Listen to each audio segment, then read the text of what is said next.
Hi, welcome to the BoshNRoll channel. I'm your host, Brian Koval. Before we get started, make sure to hit those like and subscribe buttons. If you want to see me play your favorite deck or your spicy brew on the channel, I take donation deck lists. I'll do a deck tech, play a full Magic Online League, and help tune your list. If that sounds good, check out my contact info. It's in the video description below. Now let's go play some Magic. Welcome back once again to the BoshNRoll channel. Today I'm playing Legacy. This is a Patreon list from patron Aleph, and this is Liquimetal Coding Control. So this card, it should not be a surprise anymore. There was a deck a couple years ago that used Dack Faded and Liquimetal Coding. It was kind of a fringe player, turn stuff into artifacts, then you steal it. Liquimetal Coding is not really a fringe player anymore. It's in every Karn the Great Creator sideboard since War of the Spark came out. So that's like a pretty common endgame plan. But I haven't seen a list that really leans into it this hard in a while. I'm excited to play this one. So like I said, Liquimetal Coding, 2-mana artifact. Tap, target permanent is an artifact in addition to other types until end of turn. So whatever on its own. But Dack Faded, -2, gain control of target artifact. Karn the Great Creator. Activated abilities of artifacts your opponent control cannot be activated. So if you Liquimetal Coding a land in their upkeep, it's kind of like a Rishadan port. They can't activate that land that turn. Also Karn, +1 until your next turn. Up to 1 target non-creature artifact becomes an artifact creature with power and toughness equal to its converted mana cost. Lands cost 0. This is a combo. You turn the land into an artifact, then you turn it into a 0/0 creature. Also, Oko Thief of Crowns. Target artifact or creature loses all abilities and becomes a green elk. So normally you can't hit enchantments or planeswalkers, but hey, Liquimetal Coding turns them into artifacts. So all three of the planeswalkers interact really favorably with Liquimetal Coding, and the rest of the deck is sort of built to support getting to that end game, get the 6 forces, the cantrips to find. Basically, we want to tap out for something on turn 3 and turn 4 every game. Ideally turn 2 as well. Like if we ever curve coding into Dack and it all resolves, that game should end pretty much instantly. The other supporting players here, Uro, I mean, we are a rug deck, so Uro's going to be in here just as a powerful magic card that exists. Hullbreacher, super sweet, another 3-drop banger, and also combos with Dack. You can plus your targeting your opponent. Dack is target player draws 2, then discards 2. So normally you use it to filter your own draws, but Hullbreacher, you can make them discard 2 cards and give you 2 treasures. So that's a pretty sweet combo. The Punishing Fire. This is not a card we've seen in Legacy for a long time because it just doesn't line up with the format very well. Dreadhorde Arcanus being a 1/3, Elks being 3/3s, Uro being a 6/6. There's just not a whole lot that Punishing Fire does, but in a deck with 4 repeatable looting effects, being able to draw 2, discard some number of Punishing Fire, get them all back, then draw again, it does become a pretty respectable draw engine. So that's the deck. It's not like something we've seen in a while. Legacy tends to be pretty efficient on the low end or pretty crushing in the late game, and this one is operating right in the middle, trying to get those Liquimetal Coding hooks in. So let's see if we can do that. Let's see how often we actually have Liquimetal Coding in play, and I think that's going to determine how often we win games. So let's go check it out. All right, I've kept this hand. It's got the turn 2 coding. It's got a Brainstorm to try to find the land for Oko or Hullbreacher. So I like where this hand is going. One thing I want to point out that I didn't mention in the deck tech, this deck plays Oko, but it's not really an Oko deck. Oh, there. Tybalt's tricking. Why would they let me get here? Are they just trying to scare me? Okay, well, I'm holding up Brainstorm now. But anyway, this deck contains Oko, but it's not really an Oko deck. Like, I think if I were to optimize this list, it would play Snowlands and Astrolabes, but I am sort of already planning for a world where Oko is not a legal magic card in Legacy. So, built this deck kind of as just Oko stuff, or Oko's just a card. It's not an essential part of the plan. So, I didn't curve out my coding here because the fact that they made that move on turn 1 and then backed it up, they might have just been trying to scare me or changed their mind, but you can't float mana on Magic Online.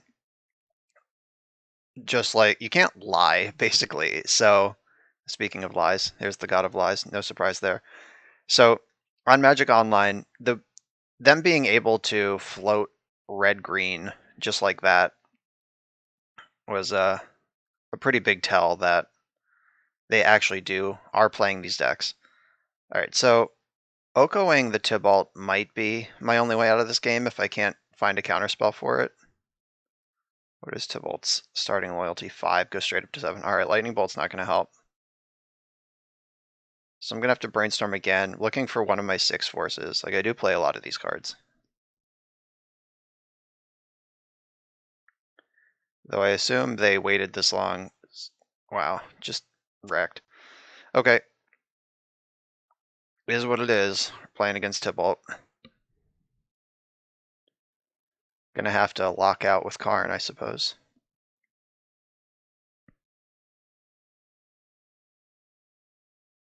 You may play those cards. Alright, so they have a misdirection in exile. It's a little bit scary.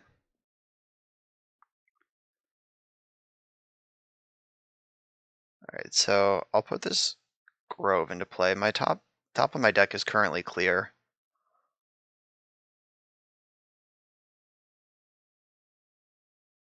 They're trying to figure out what they're playing against.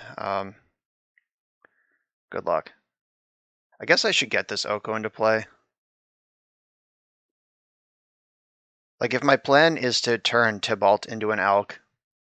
Alright, they just had Force. Alright, that means that all of my digging last turn was for naught anyway. But we do know 2 of their cards in hand are Spirit Guides. Yikes. So they've exiled Misdirection and Force of Will to Tibalt.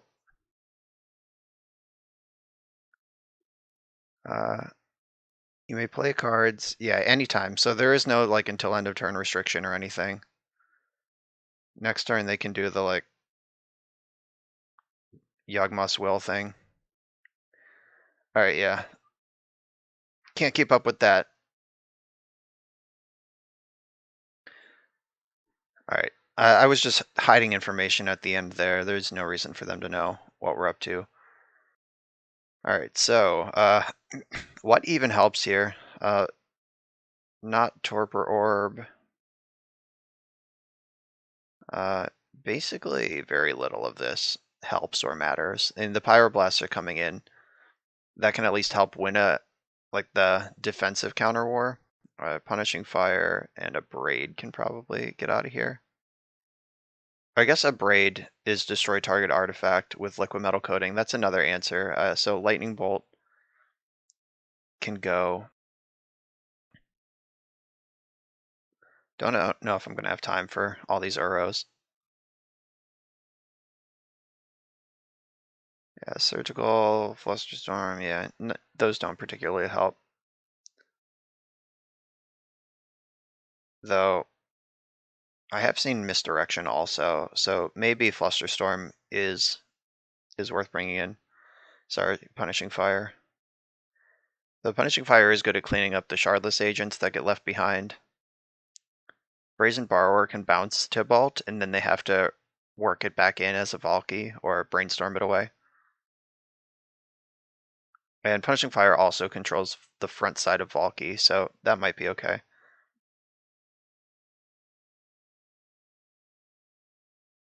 Yeah, I have to cut one more card though. Could be Karn. Like, I'm not doing anything super cheesy with Karn. It's just like a powerful top end and the thing that interacts with coding.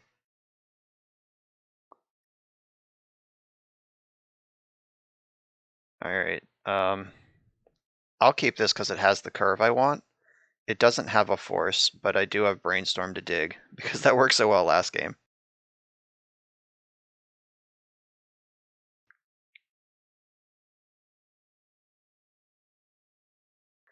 Alright, I hope I just draw a force. Did not just draw a force. Alright. I think I'm just gonna play the coding. Fuck it. I can't live in fear.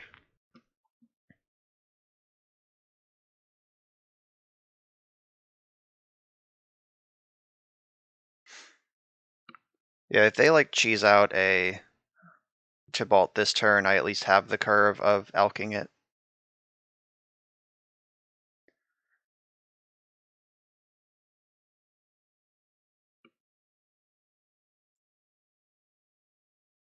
Alright, so there's that. Let's see if we can get anything out of it before it gets abrupt decayed. I'm just not convinced that holding up Brainstorm there was the right call. Because I need to play to the board. They have all these like misdirections and stuff too. I can't rely on a force. Like if I spew my hand to try to find a force, and then they just have all the other shit. Alright, so here comes Tybalt. Target artifact or creature. Shit, they can artifact. They can exile this. Let's hope they don't. Alright, so they just exiled cards. Blood Moon. Damn it. Alright. You got it. Alright, well, I'll fetch an island to play around the Blood Moon at least, and hope they don't have Force of Will. I think that's all I really can do here.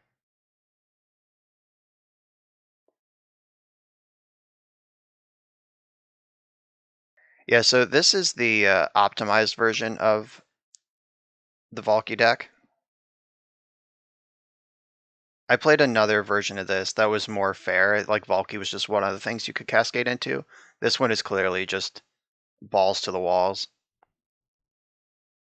All right, and they had Force of Will back up, so that is.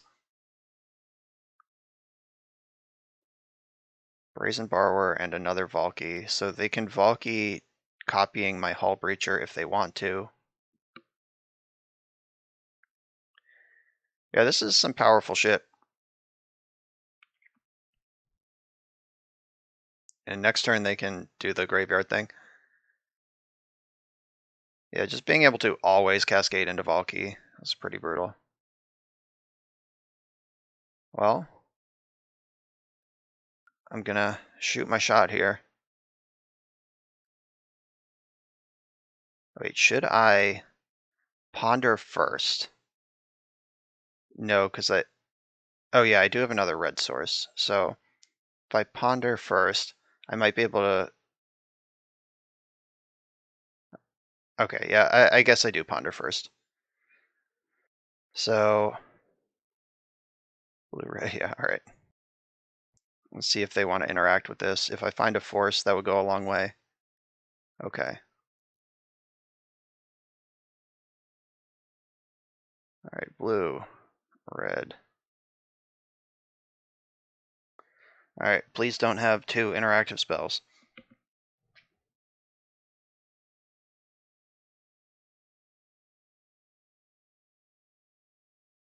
Yeah, this Mystical Dispute was not exiled with Tybalt. It was exiled from Force of Will. So maybe I will have an emblem.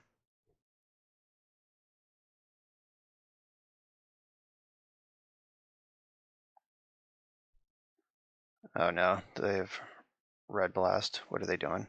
They're Violent Outbursting into another Tybalt. Yeah, that makes sense. They're just protecting from the trying to legend rule this.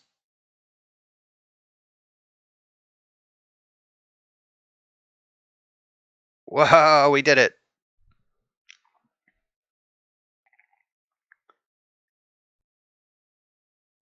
All right. So that's pretty powerful. Just let them do all the work and then steal their Tybalt. Not bad. Not bad at all. Okay. I'm into that.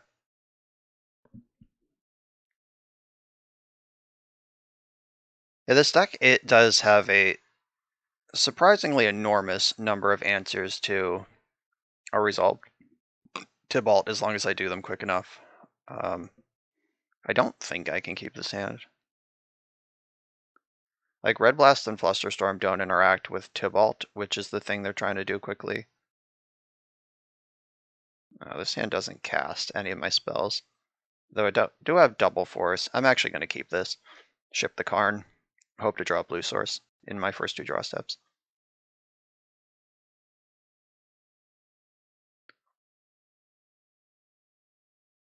And their list is pretty all-in. Like, if you're playing Misdirection, that's a sign of an all-in deck.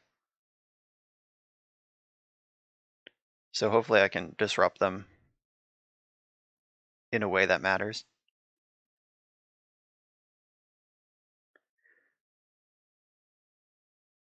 Like, if they have Violent Outburst as their Cascade spell, that's a lot better for me than if they have Shardless Agent, because a 2/2 actually is pretty crushing on this board right now. Blue land? Shit. Alright. The jig is up. They know I have a fistful of counterspells at this point, because why else would I keep this one lander that doesn't make blue?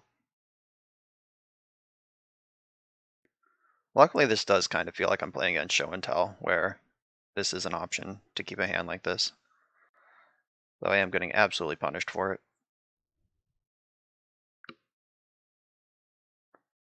Alright, I might not have to go to discard if they have an end step play.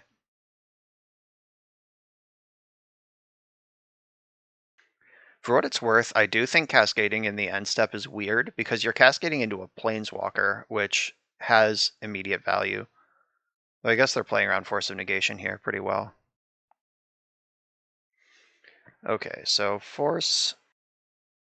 I'm gonna pitch Uro, I think is the worst blue card in my hand right now. Glad that was Outburst and not Agent, but they could just untap and cascade again. Yep. This one is an Agent. Let's see if they have a Force. I think I have to pitch... I think it's Oko. No, yeah, it's Oko, because Dak can steal this Shardless Agent straight up. And I'm going to need some help fixing this hand, and Dak also does that. So I need to draw some lands, though. That's where we're at. Come on, Dak. Alright, we survived the wave. Do they have a third Cascade spell?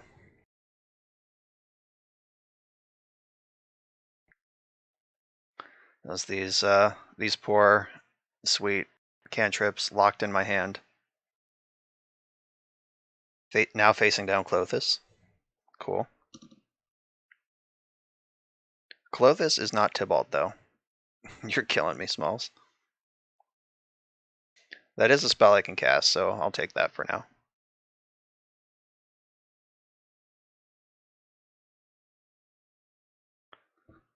I'm probably going to have to just Pyroblast this Shardless Agent, just because that doubles the clock. Oh, it doesn't matter. They're just going to cascade. Okay, missed my land drops. Survived their first wave, but they just kept a pretty relentless pace there. I think I would keep that hand again. It just didn't work out that time. What are you going to do? Alright, I'm on the play. I'm going to keep this hand that has Island and Ponder in it.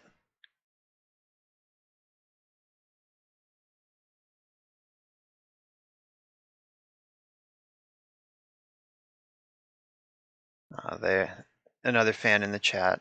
It means a lot. I love when people say that. It means I'm not just shouting into the void when I record these videos. Alright, so this deck is basically 3-drop tribal, so I'm going to use these Ponders to find lands 2 and 3. That's basically their only job. And I hope that I'm not playing against Wasteland. Alright, there's lands 2 and 3. Easy money. I'm not even going to worry about that Brainstorm, because I'm just going to hit these lands.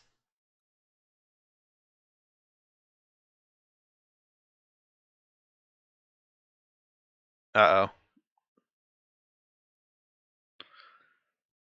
Ancient Tomb decks. This is probably Urza. Oh, Jesus. Well, okay. You've got yourself a Winter Orb. Okay, so now I'm going to untap my one land under Winter Orb. Draw this second land. I'm going to use Ponder to try to find Force of Will now. Brazen Borrower, that might also be good here, though I'd be much happier with Force. But a DAC resolving next turn against this Mox Opal deck is probably going to be pretty fucking good. I'm just going to shuffle this, actually. Alright, that's not what I wanted, but okay. So now the question is, what are they going to bang into play right now? And do they have a Force of Will to back up? Springleaf Drum. Yikes. Alright, I have no idea what's happening right now. Is this like Steel Stompy? Is this what this deck looks like right now? Wow, that's bad. That's why I wanted a Force of Will. That's like exactly the type of card that I need Force against. So one of my next 2 draw steps has to be a land, basically. Alright, got one immediately. So if I Uro is a creature spell, so it's not affected by this. If I Uro, I get this extra land into play now, and I get to untap up to 2 lands, but I need 4 mana for the play I want to make. So yeah, even if I draw a land off the Uro or the other, yeah, okay, I'm just gonna pass here. The Winter Orb is doing its job swimmingly right now.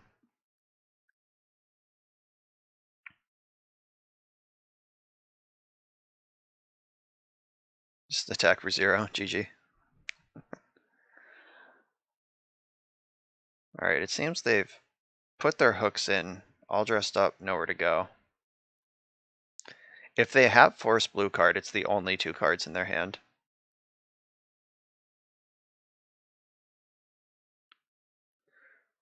Okay, time to get in. Is Oko or Dak the card that I want, I guess is the question. Like, I feel like if I steal this Ornithopter, it's gonna slow down whatever their plan is pretty hard. But Oko can Elk the Winter Orb and free me from my prison. Alright, I'm gonna go with Oko. That's probably just right.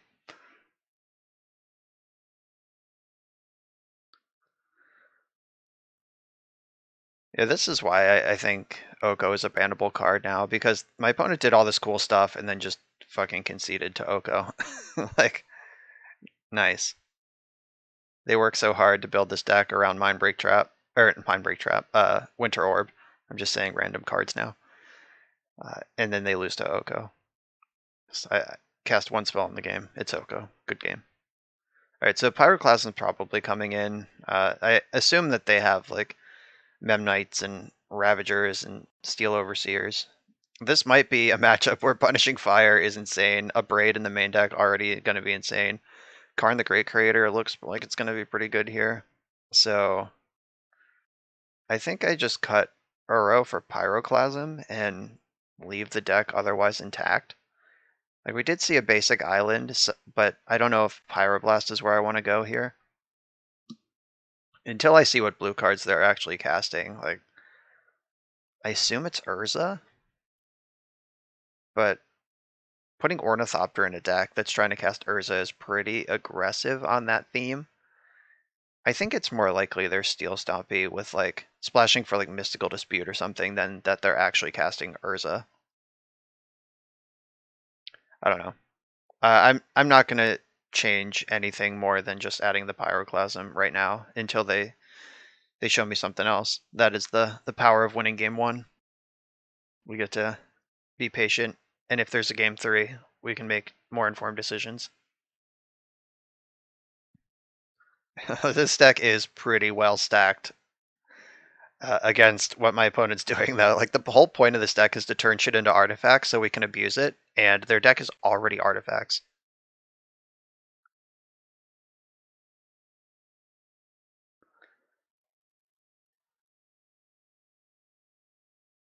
Alright, have a Force this time, so I can bolt an Ornithopter, force a play, and then stick Dak. Like, this hand just already gets straight to work. If they have turn 1 Chalice of the Void, I don't think I'm going to counter it.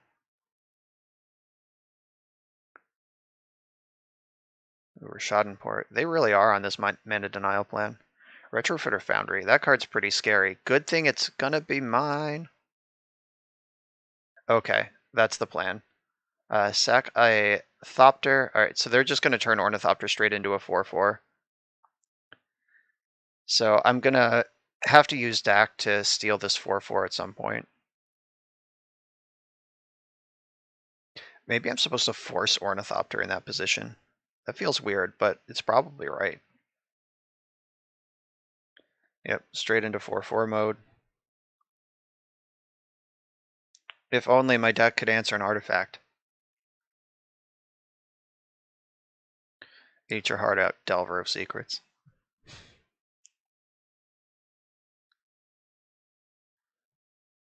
Alright, so luckily my hand has 2 fetch lands, so Port isn't going to be super effective here.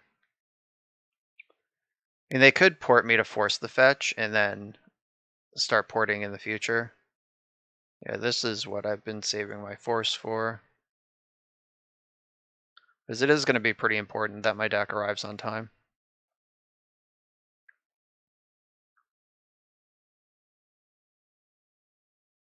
Brainstorm is nice, but it does open me up to Rishadan port. Like if they tap low enough or tap out that I can brainstorm end step, I will, or in response to a spell. But DAC is more important right now than other stuff. So there's nothing they can do to sacrifice a construct. Like that's not one of the modes on Foundry. So that's good. I was worried that they could turn the construct like back into a servo, but that's not a thing their deck does. All right, time to find out if they have force in hand or if they're just out of gas over there. I don't think they're going to have Back to Basics or Blood Moon in this deck of theirs.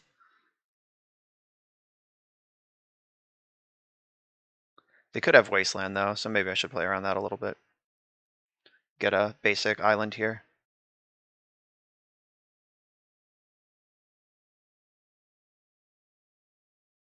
All right, don't force me.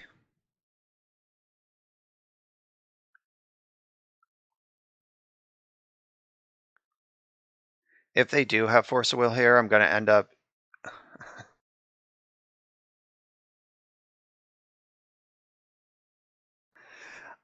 up brainstorming pretty frantically to find something else. But they said GG's in the chat, so basically both games I just resolved a 3-mana Planeswalker, and that was it.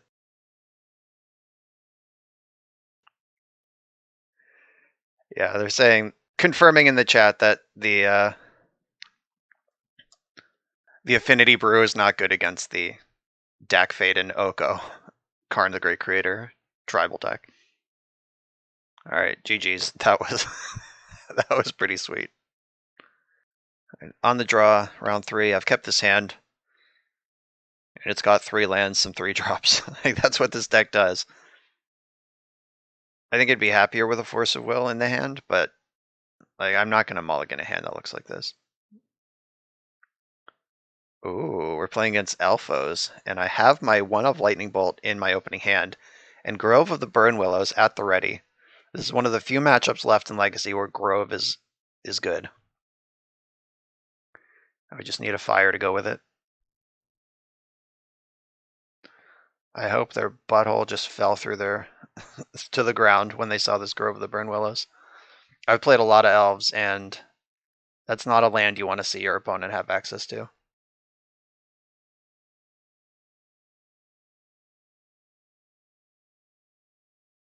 I'm just shipping it.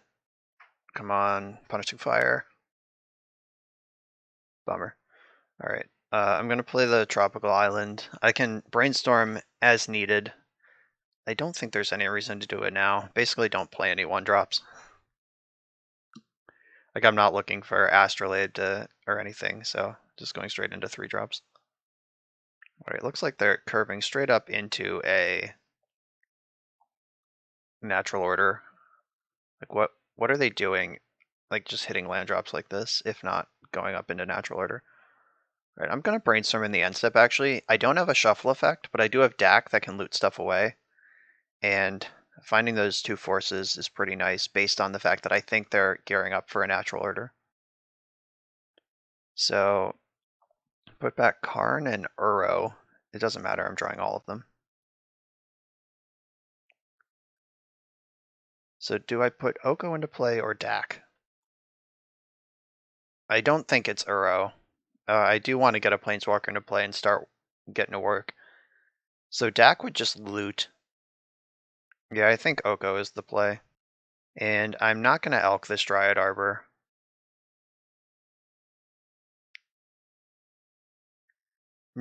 If I didn't have Natural Order covered with these Force of Negations, I would Elk the Dryad Arbor, because that's one of the ways that I can lose quickly.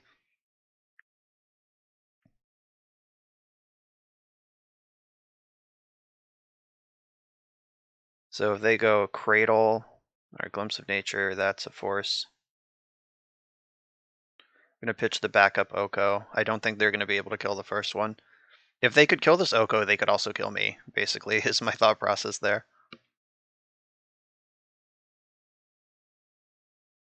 Alright, do they have like double Glimpse, Cradle, and Natural Order? Alright, no Cradle. That takes a lot of pressure off.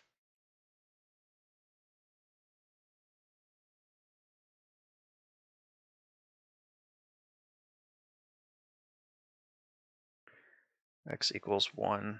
Yeah, I'm going to save this for Natural Order. They're probably getting Quirion Ranger, so they can start doing Arbor tricks. Or I guess, no, they're going to get Allosaurus Shepherd. I keep forgetting that card exists. Elves is like just not popular enough for me to remember all the important things. Oh, okay, Reclaimer. I'm glad it's that, honestly.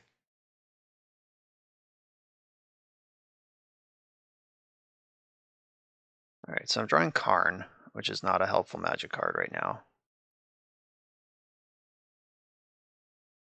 I can Dak Faden, or I can Uro. I think I probably want to Uro.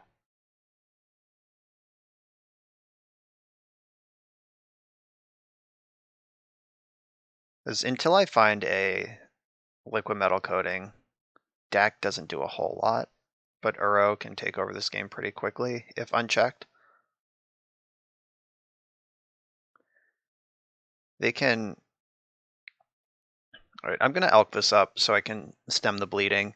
They can cash in land for a Cradle this turn, but it comes into play tapped, so I have another turn to figure out what I'm doing about that.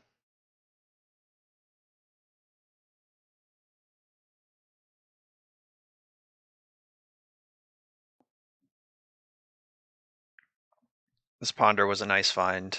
This hand is just super chunky. If I can get a like Punishing Fire, like that would have really shut this game down several turns ago. We're now in a spot though where they can double spell kind of easily. Alright, I'm gonna pitch Dak. I don't think Dak is gonna be better than Ponder in this spot. That might easily be bait spells, by the way. Like these Glimpse of Natures they've cast. The first one they had a bunch of cards in hand, now they're down to 3. Like, best case scenario, it's I just stop them from winning the game. Like if they're holding, we know about the hoof, but if it's like 1-drop Cradle, that would be pretty bad. Or even worse would be Elvish Visionary Cradle. Like worst case scenario, that was just bait, and their hand is like Cradle Natural Order. So I don't know. I think it's right to counter it, but I am just planning for the worst here. I'm not going to let them sneak off an Ancestral Recall. Like, if their hand was just like Craterhoof 2 1-drops, and they go 1-drop draw, 1-drop draw, cast a 1-drop, they drew off the draw, land, do it again, and they just draw 2 to 4 cards off that Glimpse, that's also too bad for me. Yeah, Elves is pretty good at putting you in a damned if you do, damned if you don't sort of situation. Unless their hand is just complete shit right now, which I guess is possible. I bet they're thinking what they want to do with the Reclaimer. Like, do they play Bajuka Bog? And if so, did they want to just bog me now before this Uro can threaten arrival. Because I'm just a fetch land away. I guess the alternative to that is, do they want to just get Cradle and try to get this Crater Hoof on the stack? Oh, the old post counterspell Allosaurus Shepherd. So that makes sense because they wanted to draw an extra card off of the Glimpse with that. So that's not just a horrendous punt like it may seem. I think that's actually a fine play. That's the same way I would make the play. Especially if they don't have another 1-drop, then the Glimpse resolving or not doesn't even matter. So now if I draw a fetch land, I can Uro. Unless they rotate for Bog right now.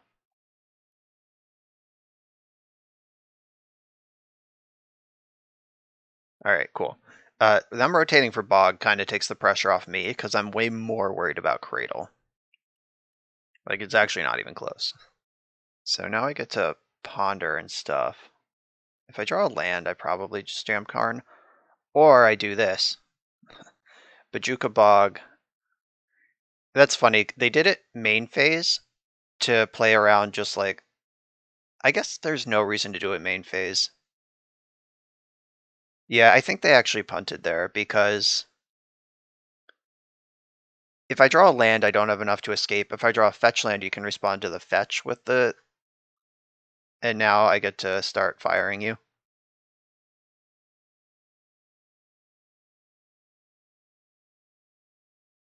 Yeah, so I'm just going to start firing these Arbors. I don't care about Allosaurus Shepherd because I don't have a land in my...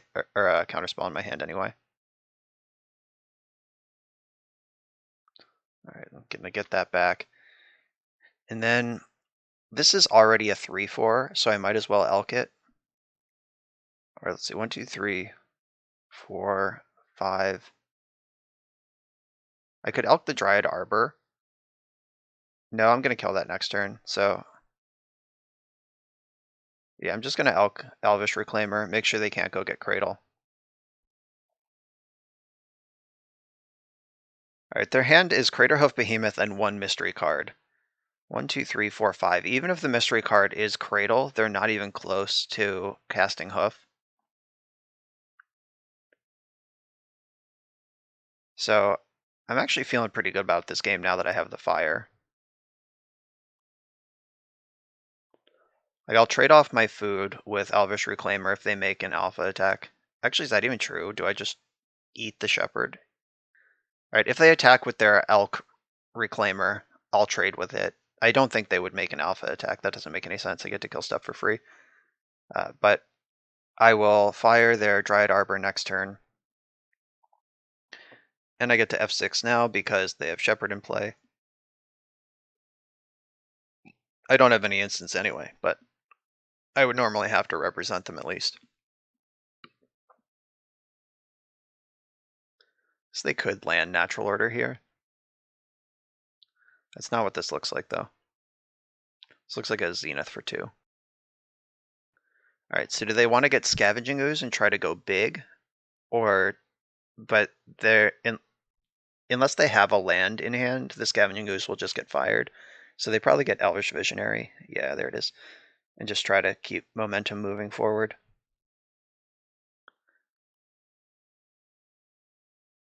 So the reason to attack with this is to unlock the rest of the attackers in future turns. The reason not to attack with it would be Gaia's Cradle.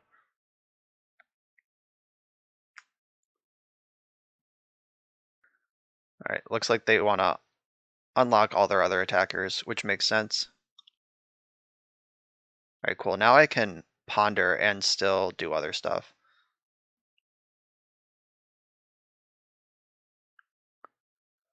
Oh, coding.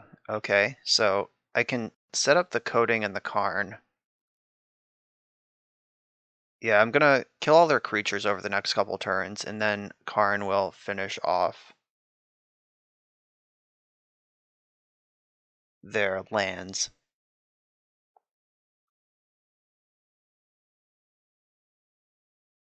Alright, no shuffle there. You're fired. It's so nice when you can kill a Dryad Arbor. Just the old Stone Rain plus Doomblade all in the same card. You really love to see it. Alright, Oko's on 9. Unless they have Natural Order in play in hand and draw Cradle, this is their last chance, I think, for a long time to cast a Natural Order.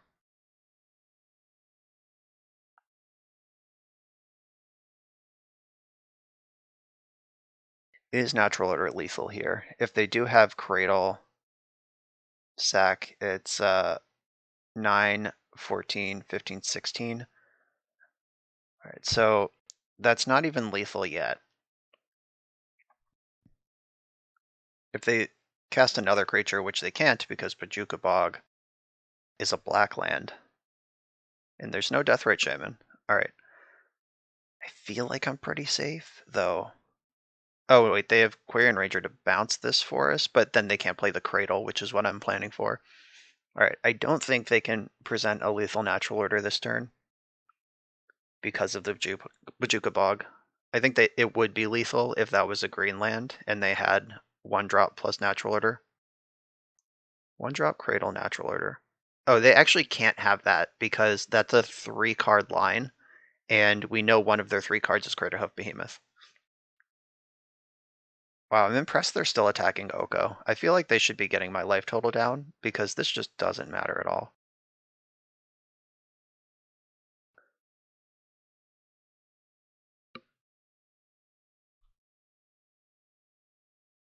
I can actually trade if I want to.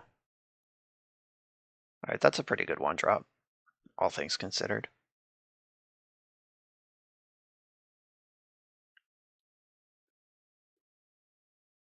Alright, that's very good too. So their last card in hand is Craterhoof Behemoth, so now I know exactly where this game stands.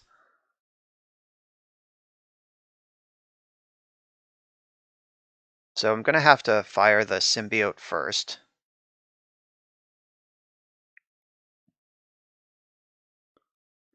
One, two, three, four, five, 6, 7, 8.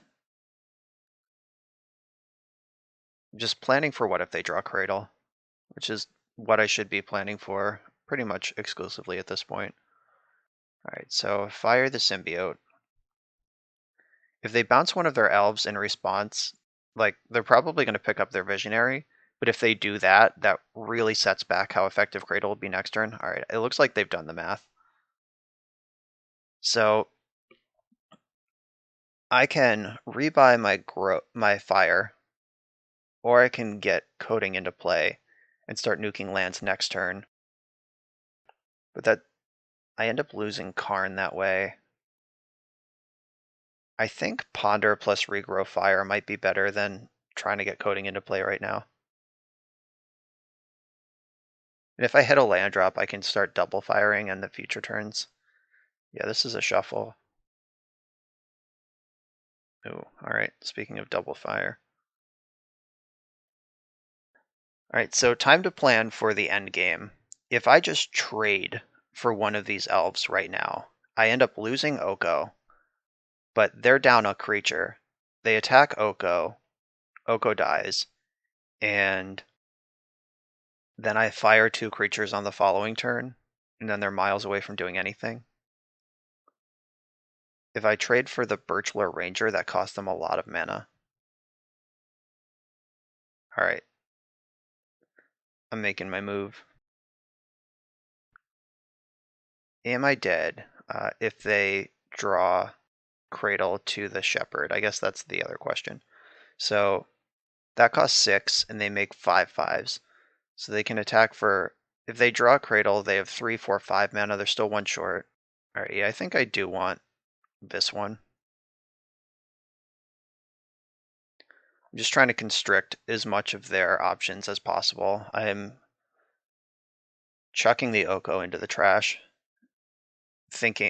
being pretty sure that double fire next turn will shut the door.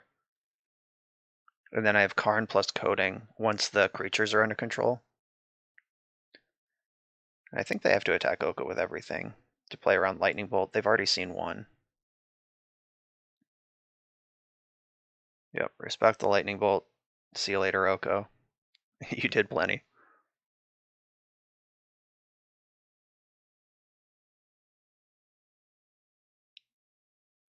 Alright, the old hard cast once upon a time. Finding a land is pretty good. They're just working their way up to that crater hoof. So rebuy my fire. It's nice that they already used their bog too, and I don't have to respect that anymore.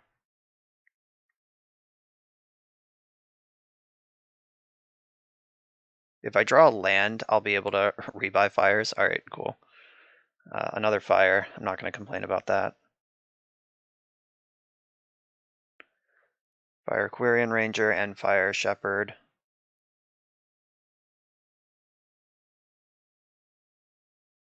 Unfortunately, ran out of mana, so I can't get a fire back this turn. But they are not looking good for the future.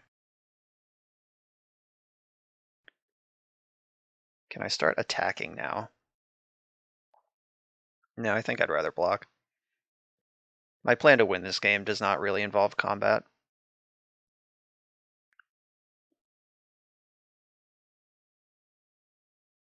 I'm also up 4 minutes on the clock. They've spent a lot of time thinking this game. So at this point, I think natural order is their way out of this game. And starting this turn, it'll be really hard for them to keep a green creature in play. Interesting. Easy block. Wow, they just didn't even want natural order as an option. Not interested. Both of their Dryad Arbors are in the graveyard, so don't need to worry about this Verdant Catacombs.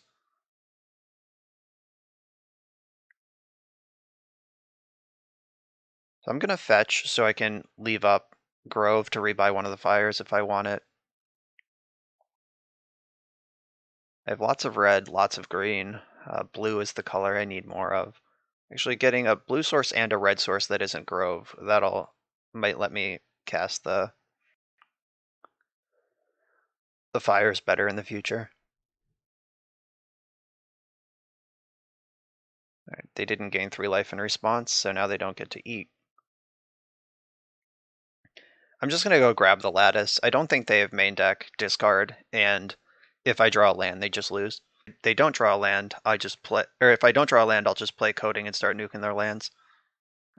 Yep, Lattice. This game has been a lot of fun. Like, there were times where I thought I was definitely losing, and then times where it was close, and now I feel like I'm definitely winning.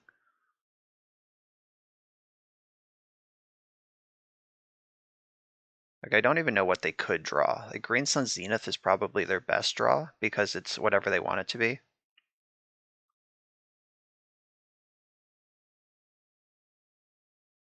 Can't F6. I F6'd, forgetting that I would probably gonna want my Punishing Fire back.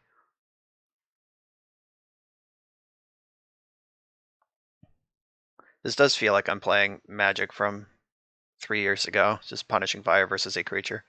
Alright, did we have it? Nope, but it was good enough. Okay, that was pretty great. So Submerge and Pyroclasm definitely come in.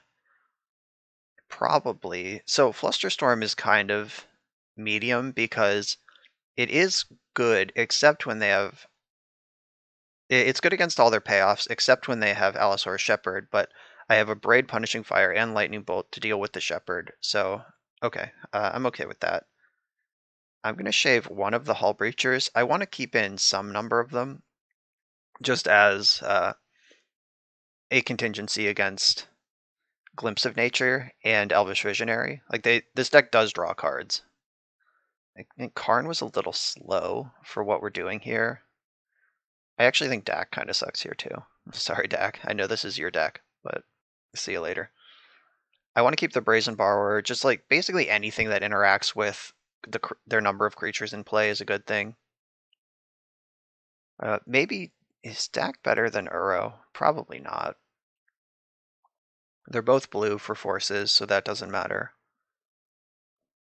And Karn, I guess, is my way to shut the door on the top end. So like Ensnaring Bridge is pretty good if it needs to be, and then Okay. Yeah, I think this is fine. It's not like I don't have decks. I still have 3 of them. All right, let's do this. I'm worried about Choke. That is probably the scariest card that they have access to.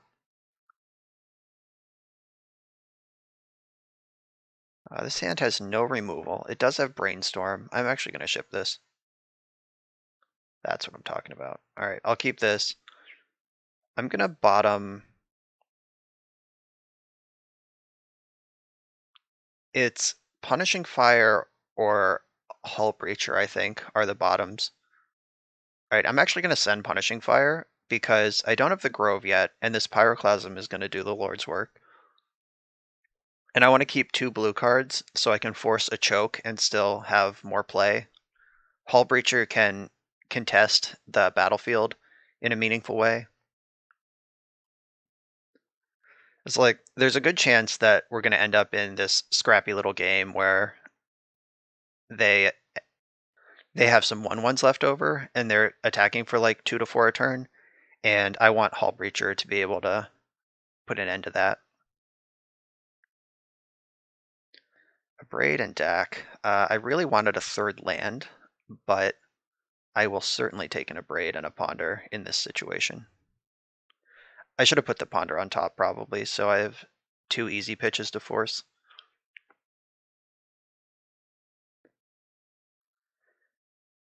So luckily, they didn't have a 1-drop accelerator, which means that they can't Shepherd and choke this turn. They have to do one or the other. I guess they couldn't choke this turn anyway, so they definitely can't double spell. So now I can play the fun game of... Ooh, they didn't have a 2nd land. Nice. Oh shit. I lied. They can totally choke right now. This is bad. If they choke me, I've underestimated elves too many times. Okay, this looks like it's not going to be choke. They're just extending into Pyroclasm.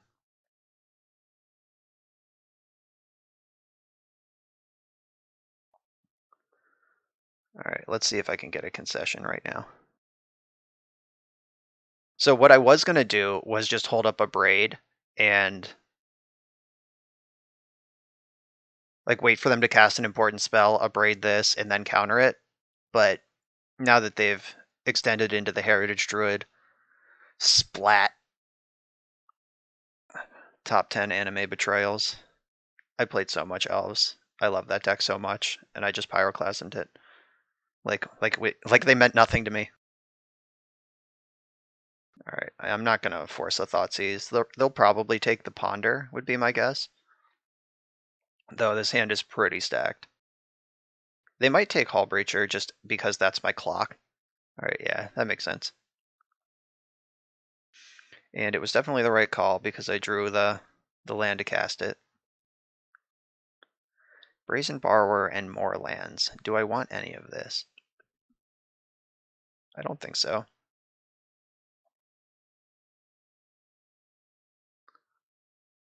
right, now I have a little bit of choke insulation. And they're pretty far away from casting choke. They've missed their land drop several times now. All right, that's not large enough yet. I'm just gonna kill on sight. Yeah, Hull Breacher. You take my Hull Breacher, but I have another Hull Breacher. I hope they go land Elvish Visionary right now. Show me the money. Pay me. Pay me. Yes. Can I get a tilt scoop?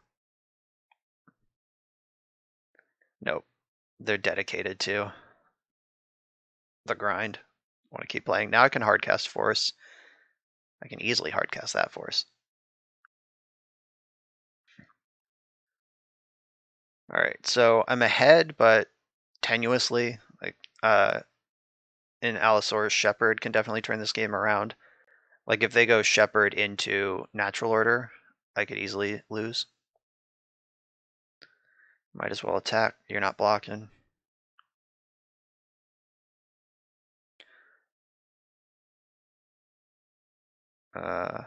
Should probably counter that.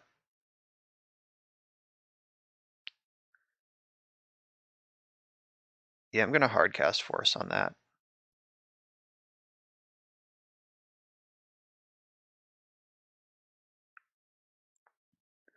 I'm just trying to keep anything under control here. That's a good one. On a stalled board, don't mind if I do.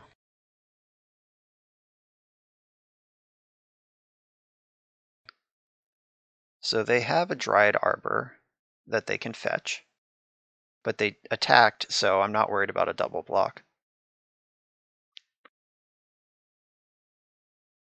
Haven't seen Pendelhaven yet. This basic mountain is preventing Uro from arriving next turn, though, so that's noteworthy. So the things that could destroy me are Shepherd, Cradle, Natural Order. That's what their 3 cards in hand have to be. I guess that's pretty good, too. Like, Thoughtseize, Cradle, Natural Order also does the same thing here.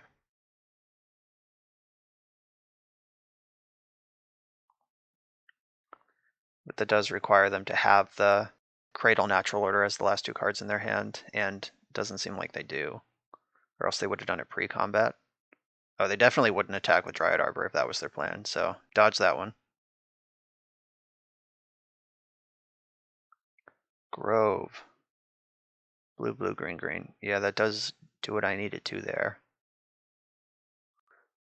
So do I think Uro can just overpower a Natural Order?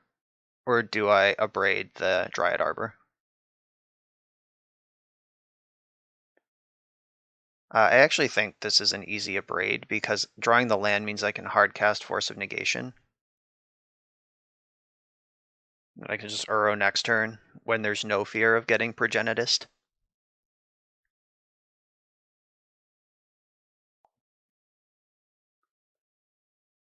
I respect their beatdowns. They just have kept attacking. Even when they could have double blocked Hull Breacher, but I guess they saw the abrade. So no, their attacks have all been good.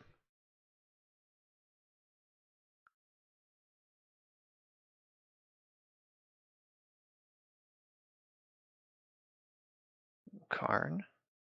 I don't think I play a Grafdigger's Cage.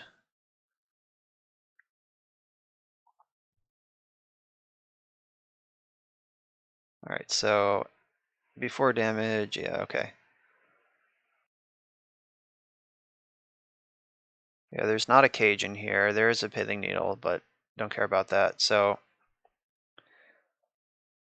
I am impressed that they fired off the Abrupt Decay when they know Uro is coming.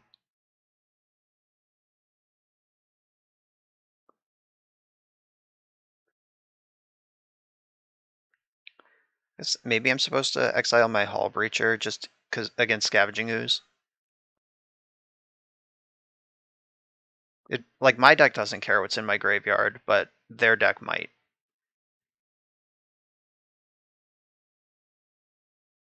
Though with them at 6 facing down Uro, they know I have Force in hand.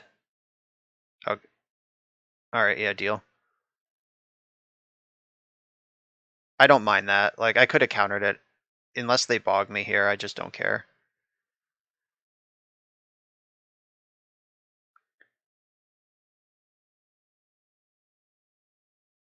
Alright, back you come. Green, blue.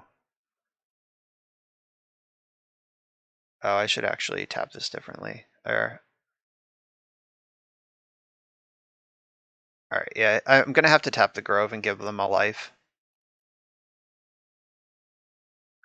Because I do need to leave up blue for Flusterstorm.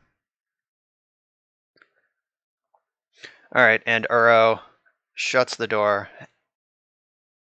Had the other dimensions covered, but Uro remains. As that might be a little too early. Their hand might just be 2 more Abrupt Decays than we're playing at this game for a long time. Visionary, you got it. Both of the Hull Breachers I left in have been answered. Yeah, one got Thought Seized and one got killed, and I cut one of them. So the Hull Breacher deck plan doesn't exist, but we don't need it. Uro, too good. On to the next round. Right, I'm on the draw here with this hand that has Force of Will, Lightning Bolt, and not much else going on. And I think this is kind of what I signed up for with the deck. I'll keep it. I'm playing against Orem 67. I'm not sure if this is the Orem who usually plays Dredge. Alright, doesn't look like we're playing against Dredge this time.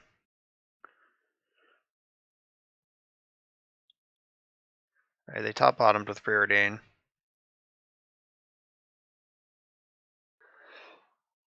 Okay, let's see what we got. This hand might be serviceable against like Blue-Red Delver. We do have a Lightning Bolt for Dreadhorde Arcanist. If they're Show and Tell, got a little bit more work to do. Do have a Force of Will at least. And Brainstorm can look for some more business. If they had the same plan. So this could still be Rug Delver or a combo deck. Or Blue-Red Delver. Could be any of those things. I'm getting combo deck vibes. But there's nothing that definitively confirms either way. But I do feel like the way they're playing is combo-y.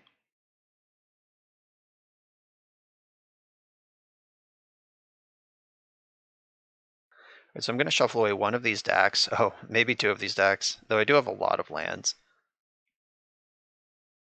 Though having too many lands isn't bad. Alright, I'm actually going to ship the Lightning Bolt, because deck is at least a blue card, and having all these lands when Uro is on deck is not the worst.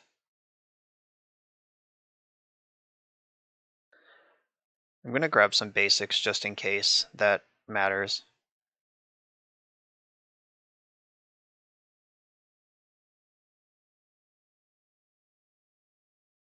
Yeah, let's get Uro to work. I'm using my fetch lands because they fuel Uro.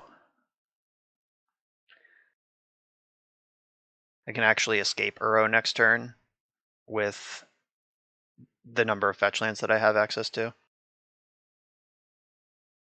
Alright, Show and Tell confirmed.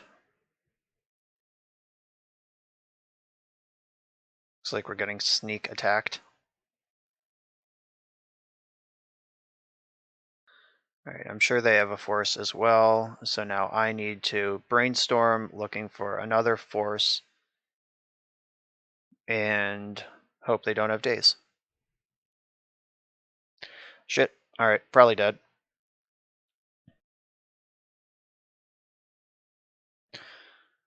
Alright, here's sneak attack. Sucks that it was sneak attack. We actually had Hull Breacher pretty well beat here. Or Show and Tell pretty well beat. I put in Hull Breacher to check Grizzlebrand, and I have Dak plus Coding to steal an Emrakul. Alright. Alright, so my Red Blasts come in. Flusterstorm comes in. Sometimes Surgical has application against this sort of deck. Punishing Fire does not. Lightning Bolt's also not great. Even if they have the Arcane Artisan, which I haven't seen in a while in these decks, but even if they have it, Pyroblast kills it. Uro's a little slow. So just these removal spells and this chunker for this stuff. I don't think I need 2 extractions. Is extraction better than anything else I have going on? I mean, a braid doesn't do much except in combination with Liquimetal coating. So actually, I am going to get the second surgical. Because if you're able to counter and then surgical a show and tell or a sneak attack, that cuts off half of their ways to win the game. Yeah, I'll do this.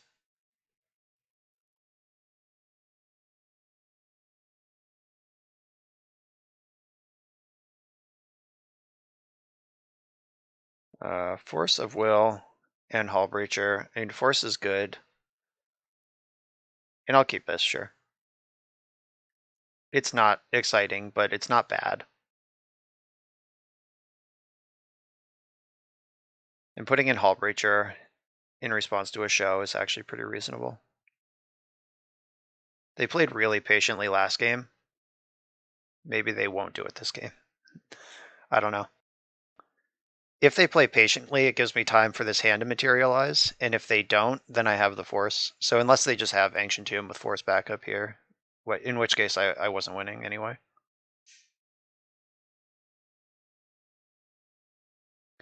I'm sneaking my coding into play because I think it's safer to tap out now than it's going to be to tap low later, and I want to have my investment here because they did not shuffle. All right. If I draw one of my 3-drops that cares, like this one, then that's pretty good. So I'm actually just going to hold on to Oka right now. Hull Breacher is my plan. Like, I'm just going to flash in this Hull Breacher, basically under any circumstances.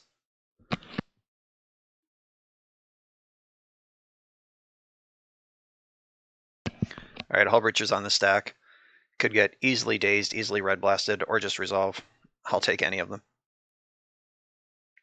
Ooh, that's exciting. So now I can attack for 3.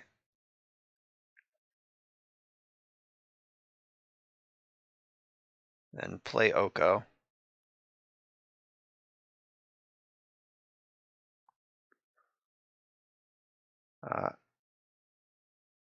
All right, so they're red blasting Oko, but disrespecting Hull Breacher. That's fine. All right, deal. Good, I don't have to think about whether I was going to elk one of their lands or not. Probably not. But now I don't even have to worry about it, so that's cool.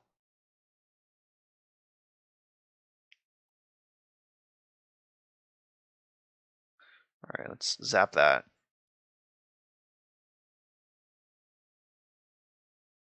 This plays around another red blast out of them. I guess this is why they fought over the Oko, and they didn't fight over Hull Breacher. They must have Emrakul in hand. That's how I'm choosing to read this situation. Another coding. That's not what I wanted.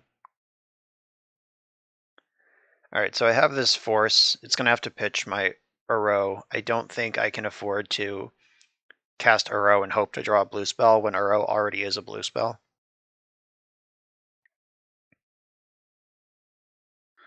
All right, I definitely feel like they have Red Blast here. Oh, they had Force. Okay. So Show and Tell is going to resolve. All right, Dak Faden, let's go. Dak Faden, off the top. Fuck. 1, 2, 3, 4, 5, 6, 7. I can keep 1 permanent. That's not going to be enough. All right, we had an out there. It was Dak Faden to steal the Emrakul. Yeah, those coatings looked pretty bad when they don't have the combo with them. They countered the Oko, so I did have 1 answer to Emrakul. Couldn't find the better one. Just Dak stealing Emrakul would have been great. On to the last round. All right, I'm playing against a Yorion deck. I'm playing against Combo Chan, who last time I played against them was in fact on a combo deck. I only remember that because their name was Combo Chan, and I was playing a deck that was bad against combo. I'm gonna keep this though. The most popular Yorion deck is Death and Taxes, and this hand is great against that. And if there's some sort of control deck, then this deck's pretty good against that too. So they could also just still be comboing because they're Combo Chan. But hopefully I find a land in my next 2 draw steps so I can just curve the coding into the deck and shut it all down.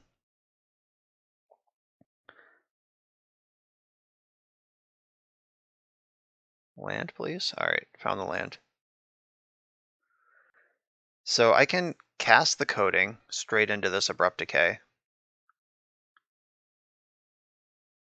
Now I'm just going to hold up my interaction. Like this deck, draw 2, discard 2 Punishing Fires is actually bananas. Like I'm totally in for that situation.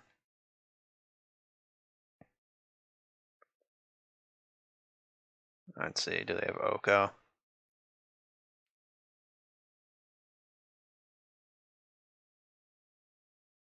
Uro. All right, Astrolabe's fine.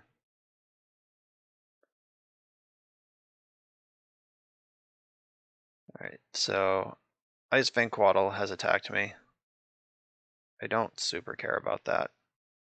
I could fire it. I'm actually going to fire it.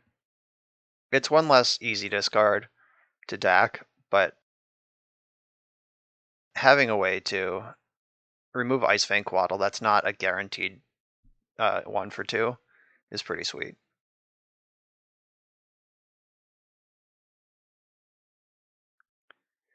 Alright, let's get Dak in here.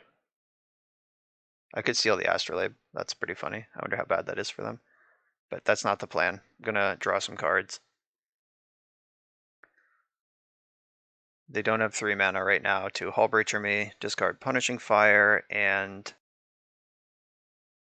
maybe Brazen Borrower? It's either Borrower or a Braid. I think Borrower can take a walk. Oh, I probably should have discarded a Braid so I could still Force a Will and keep my Hull Breacher. Oh, we'll see. I feel like their most likely answer is Abrupt Decay, so that doesn't matter. Yeah, there it is. So now the Abrade with the coding is pretty good.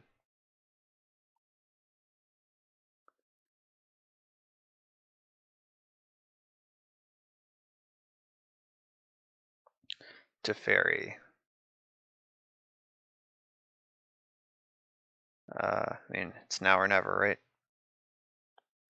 And I don't have to counter the Teferi. I could just cast Hull Breacher also, but having this coding plus Abrade up will make me feel pretty safe.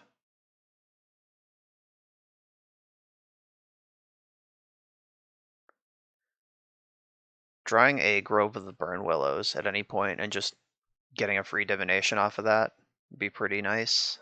If we can get this game into a stable position that starts to look like old Control versus Punishing Fire, where they just die 1 to 3 points at a time. All right, back up to Fairy. You got it. Probably just bounce coding. All right, I'll scare them. Just turn that into an artifact. It doesn't matter, they have Teferi in play.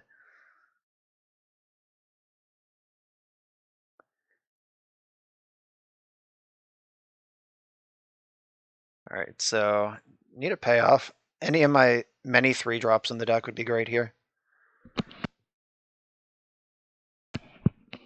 Hull Breacher, solid magic card. They do have 5 cards in hand though. Do I want to do better than that? Can I do better than that? Nope.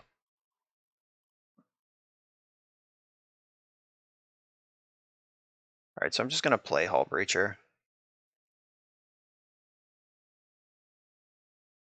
I'll at least try to present something that resembles a threat.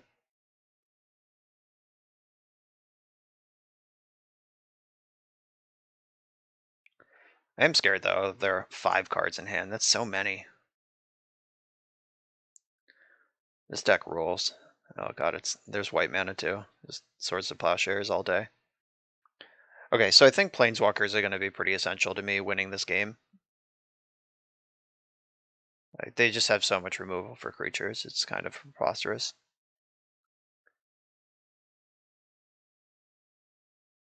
So they can get their Yorion now if they have nothing else going on. Though Oko's a pretty good thing to have going on.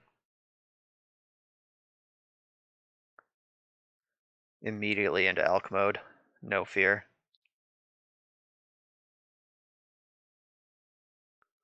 Alright, so Dak is probably one of my better draws.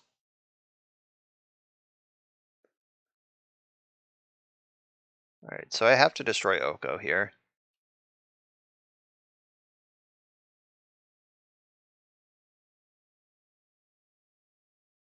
Destroy target artifact.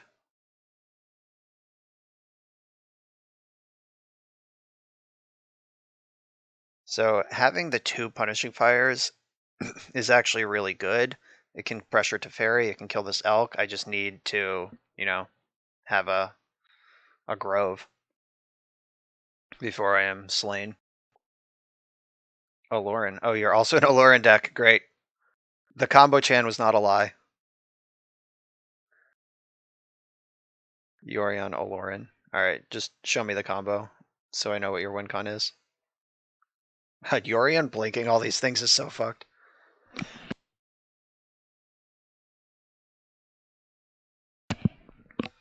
What even is this card? When this card enters the battlefield, you return another target creature you control to its owner's hand. If you do, gain life equal to the converted mana cost. Ooh. So they can gain... Yeah, they get Cavern Harpy, now they gain infinite life. Okay. Oh god. More commander cards. Can't be blocked. When it leaves the battlefield, deals X damage to target player, and you gain X life for X's power. Okay, so now they cast Cavern Harpy, which bounces this lady. This lady bounces this. They pay 1 life, get Cavern Harpy, so yeah, okay. I see how this works. Ukima the Stalking Shadow. Alright, so they are in a Lauren deck full of Planeswalkers. Cool. Pyroblast seems like it's going to be good. I don't think Submerge and Flusterstorm, maybe Flusterstorm, could help me get something onto the battlefield that needs to be there. Alright, Uro can go, or one of the Uros at least. Karn is also a little slow and medium, unreliable here. Brazen Borrower, do you matter? Probably not. Yeah, I think I just need to jam the hooks into this deck early and keep them there. Yeah, I need to assemble Coding plus DAC or DAC plus Hull Breacher, just like one of my 2-card combos. Do I want Pyroclasm versus their Fair Plan? Like if they just chain a bunch of recruiters together? Or do I want Punishing Fire to do that work? I'm just going to rely on Punishing Fire for that. Okay, so I am the beatdown in this matchup for sure.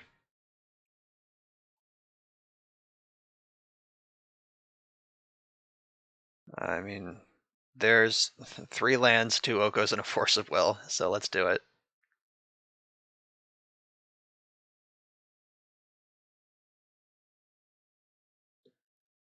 Alright, so I gotta get my Planeswalker into play, protect it.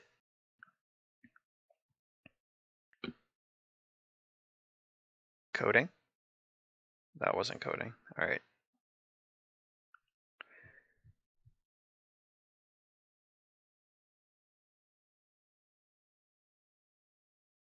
So they have the Coatl. They could have Sylvan Library here. That would be shitty. I guess I have Hull Breacher, so Library's not that big of a beating.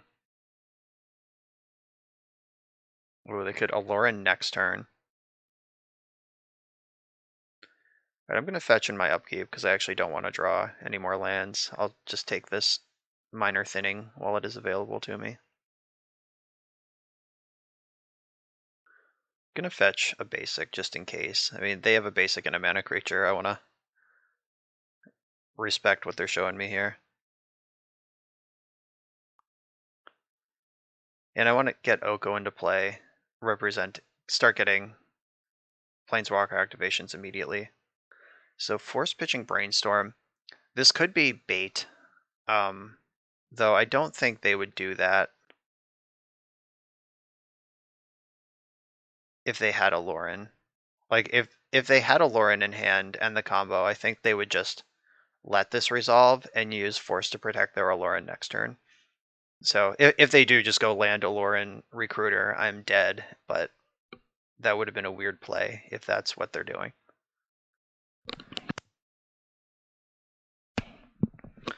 Hopefully they just have like Questing Beast or some random shit.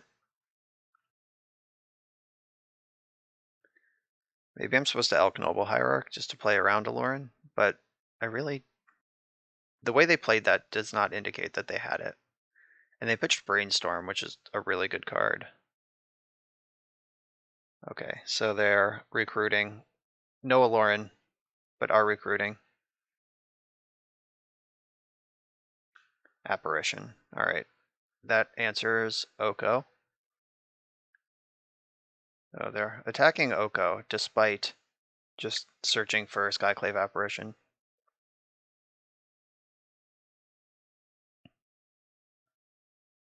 So I'm gonna Brainstorm first, see if I can find one of my more exciting 3-drops. Turns out that I can't. I'll put back one of the coatings and one of the lands.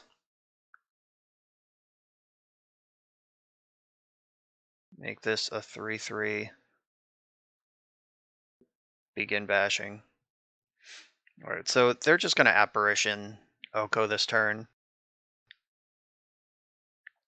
Maybe they'll lead on Brainstorm, get super greedy, and I can punish.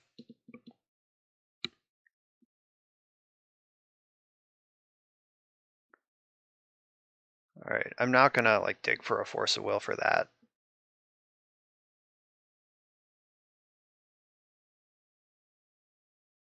Alright, please attack. Oh no, it's a 2/2. Never mind. You can attack. That is definitely right, but I'm not going to make the trade.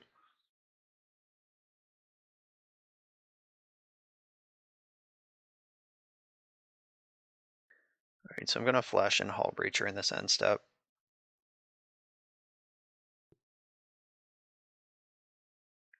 Punishing Fire, once again, great draw. Did I board one out? I hope not. No, I didn't. Okay, yeah, I left them all in.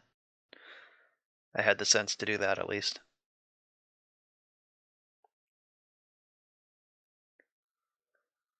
Alright, Punishing Fire has been found. Alright, Coding, you can take a hike.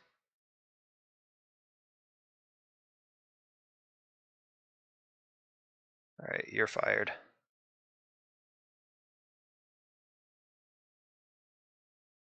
So this gives me a 3/3. I get to bash for 6.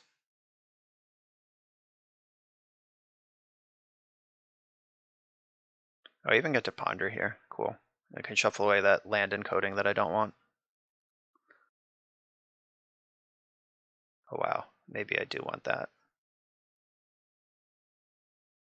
Okay, so now I can Pyroblast something if I need to, and I can just rebuy my fires and sweep their board if I don't need to.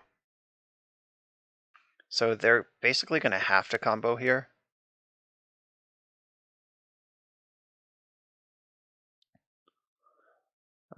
Yep, that's gone.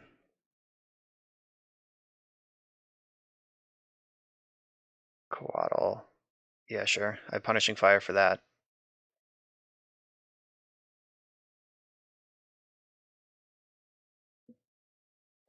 So this 2 mana could represent Abrupt Decay.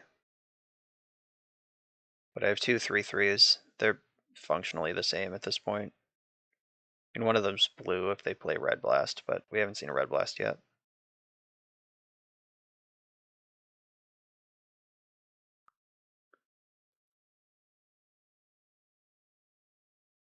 I'm gonna just fetch for my basic mountain right now. I know I don't want that top card, and I can save giving them life, I will.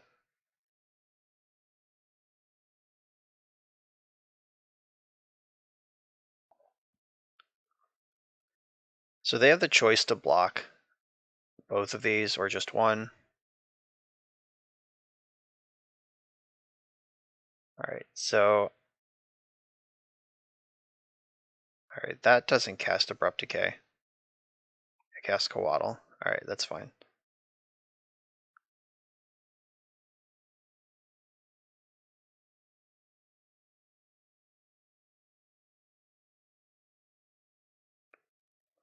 Let's get that out of the way again.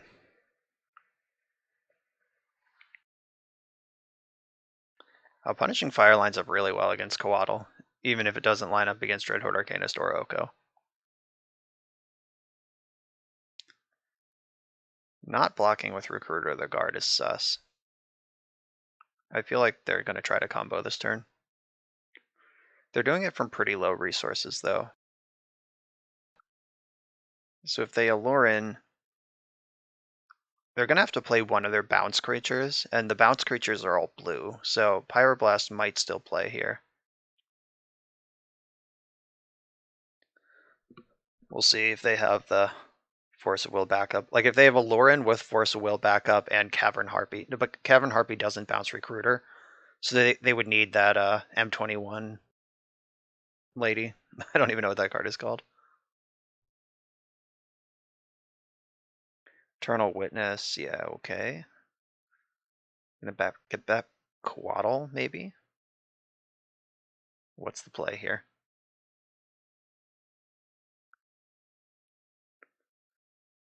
So how does this line up? I'm gonna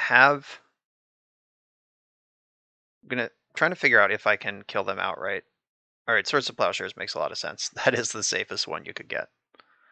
Getting back Coatl is an extra card, but it's already checked by the fire. So, all right. Oh, now we have the same clock. Well, they're at 3, so it's not the same clock, but all right. So I can put them to 4 to get back this. Can I just burn them out? I guess is the question.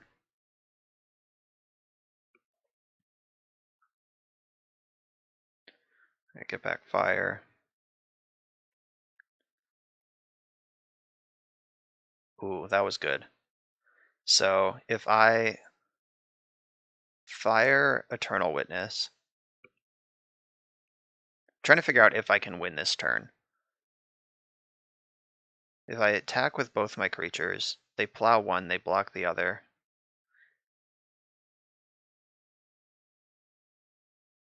All right, I'm gonna start with.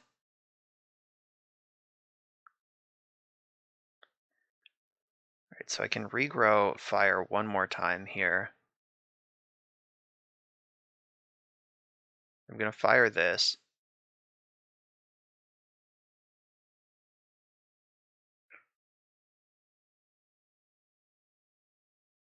Is countering the plow gonna do more for me than countering the Allurin?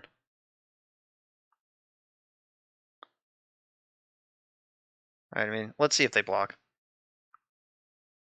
They probably are because they're dead to Punishing Fire. So yeah, that's a good block. Makes sense. All right, so I guess I probably shouldn't have tapped a red source there. All right, I'm gonna play around the. Yeah, I missed a chance to rebuy the fire again. I definitely did not play that turn optimally. I had like multiple plans half baked in my head and didn't commit to any of them. But drawing Force of Negation, I think I would have won that game if I didn't draw Force of Negation. I just was thinking like, ooh, now I can play around Allurin instead of just, ooh, now I can win the fucking game. All right, I don't want to play against that card.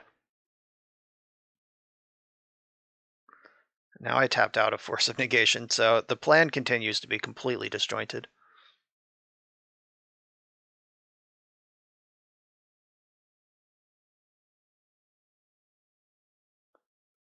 All right, they're at 5 life. They're going to have to block. So I'm going to make my attack first.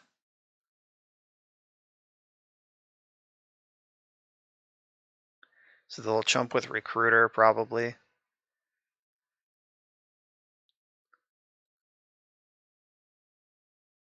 I can punish this thing.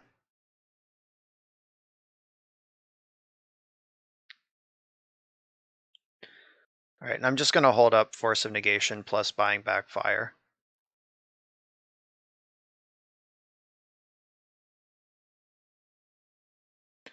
Oh, come on. At least that gets me my fire back for free. Well, it still costs mana, so it's not really free.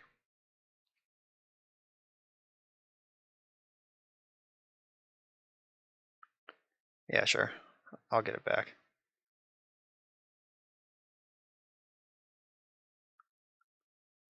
Okay, so I get to attack this time. That Uro is a gigantic problem, though.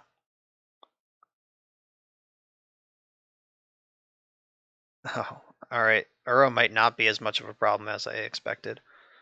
So, oh, should have brainstormed. If I brainstorm, I get to do all this stuff, but because I did it this way, I don't get to do all this stuff.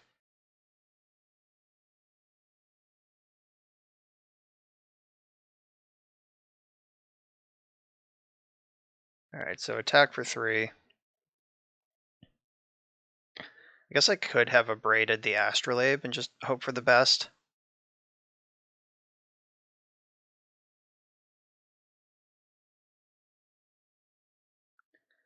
I could still upgrade the Astrolabe, actually.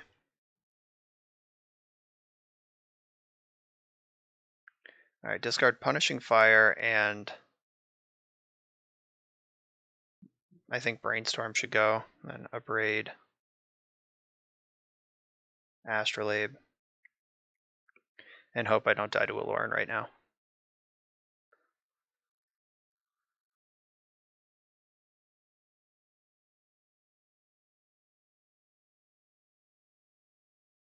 Alright, so now they need a land to go with this Astrolabe.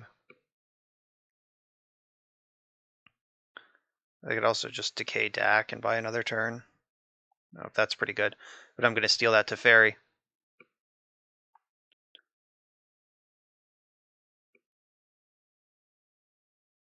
At least I hope I'm going to steal the Teferi.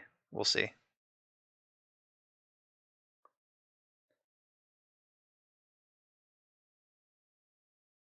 Yup. Yoink. Alright, and Dak has enough loyalty to also steal Uro now. I don't think I played this game optimally, but I've certainly played it in a way that it ended up being a lot of fun. Alright, so they're not just going for Uro, even though it's available. They're trying to ponder into the land for the Uro, but is that they need to find a blue land specifically. Chose to shuffle. Guess they might not even want Uro because they know I can just steal it.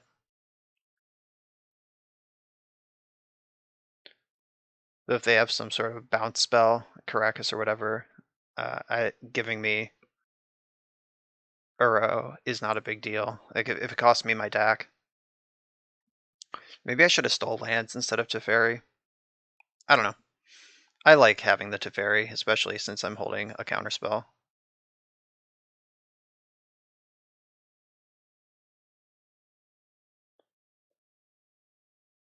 Yeah, that works for me. That protects my planeswalkers. They can't force back because I have Teferi.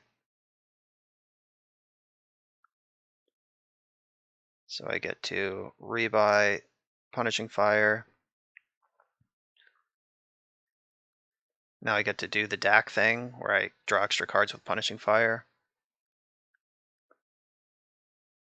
So is that the best thing I can be doing? I should probably start with a... Do I start with Brainstorm or do I start with Dak? I'll see more cards if I start with Dak. Yeah, I guess I'll do that. Alright, I don't need a second coding, but the 2 Punishing Fires... wait, can I win if I keep the 2 Punishing Fires? So Fire, Fire... Alright, so it'll cost 7 mana to kill him. 1, 2, 3, 4, 5, 6, 7. Yeah, Fire, Fire, rebuy, and then Fire. Okay. Almost gave that one away.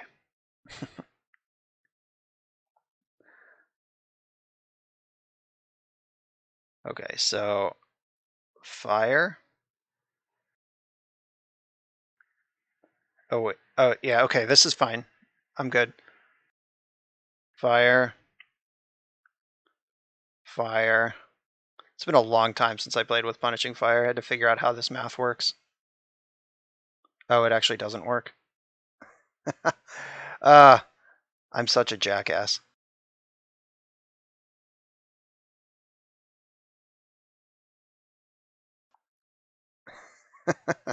I did all that fucking math and still messed up. I think there was a way to do this. No, maybe there's not. Alright, so I'll just hold on to that one, I guess. I'm such an idiot.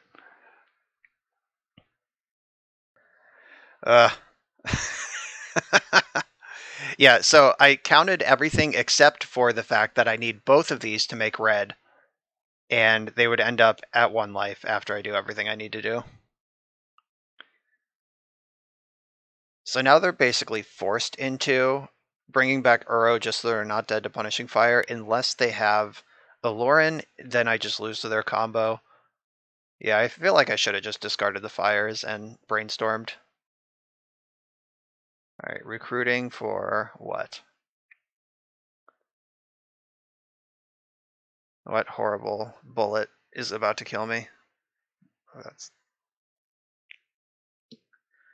I'm trying to think, like, scavenging ooze is like something they could have, or what? I don't know. Ice Fang Coatl certainly doesn't save them. Okay, this is weird. They could have just brought back Uro, gotten out of range. Like, they know they're dead to this Punishing Fire in my hand. Okay, I fucked up, but they didn't do the Uro thing to punish it. Alright. Wow. This is a challenging card to play with. It's been a long time. These muscles are very rusty. Alright, so now I know they're also an Uro deck. What does that do? Does that mean I want Clothis? Like, if we do end up in this weird control game again, I might. Encoding plus a Braid destroys a Lauren. That's pretty great. I really think Karn is my weakest card.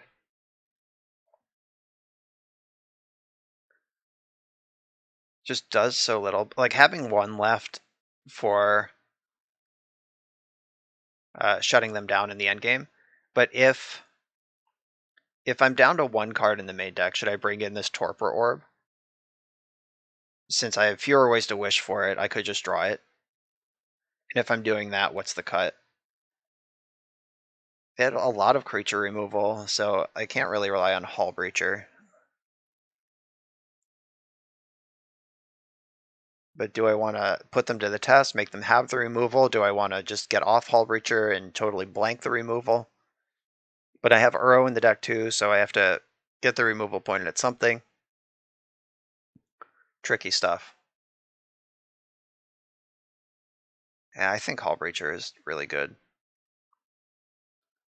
It might be a Braid. But I did a Braid and Oko that game, which turned out to be really important.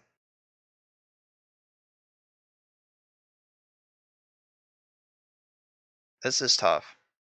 Alright, I'm going to cut a Force of Negation and just, fuck it. If you draw Euro Lauren in your 80 card deck and it lines up right, I'm going to play mostly like they're not in a Lauren deck. Small respect to a Lauren, but alright. I'll keep my hand. This has been a weird match. Learn from my mistakes, people.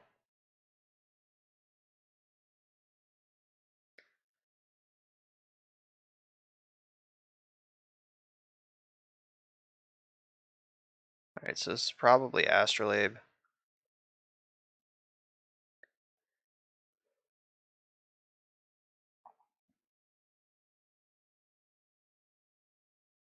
Alright, drawing basic islands pretty cool.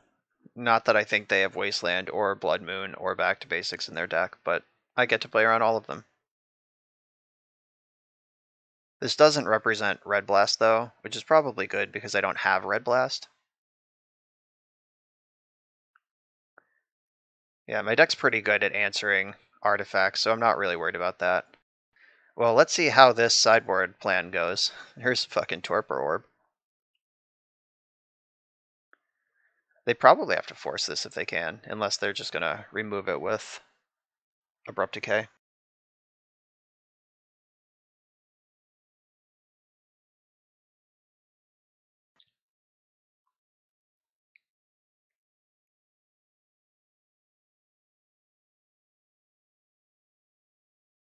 So I think I'm gonna DAC and just steal Astrolabe next turn. Like, they're a 4-color deck with mono basics over here.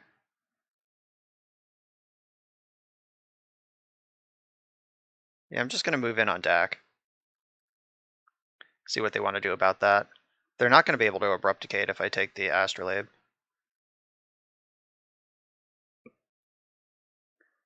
Hopefully their whole hand just collapses here, because they have this, they fetch 2 Prismatic Vistas in their 4-color deck. I know they play Swords of Plowshares and Abrupt Decay. Alright, that's pretty good. pretty desperate, but pretty good. Like, sure. They cycled their Veil of Summer basically to remove 2 loyalty from Dak Vaden, which, I mean, that could have been a lot worse.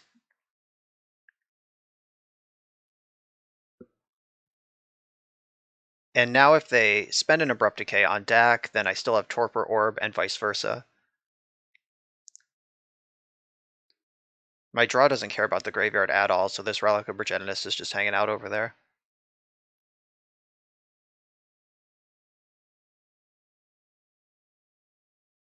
I definitely could have forced the Veil, and like if they think, and it's a this is pretty low cost. Like this isn't a big commitment for them to protect their Astrolabe with Veil. It's a cantrip and like costs 1 mana, so I don't think we can really read anything into them making that line. Collector Oof. I don't think I care about that. That turns off the Astrolabe, which is what I was trying to do already. All right, Brainstorm or Ponder here. And I like most of the cards in my hand, so I'm going to Ponder. It's most likely that I just cast Hullbreacher this turn.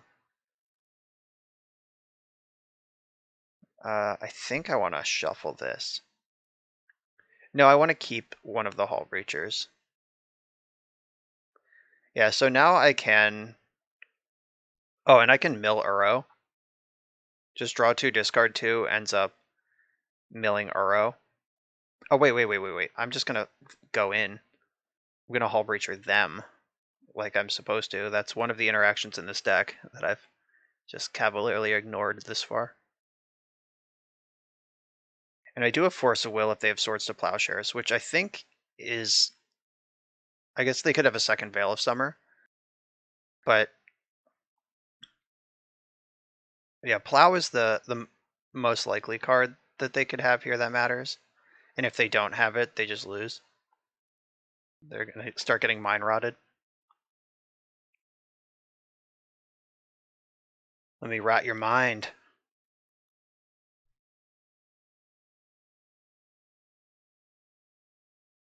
Yeah, this is what I was saying about me being the beatdown. Like, I need to assemble one of my engines before they get their Alurin online. And keeping the second Hullbreacher means I can trade off in combat with Collector Oof and still have Hullbreacher around. Alright, it worked. We got the Mind Rot Dark Ritual split card.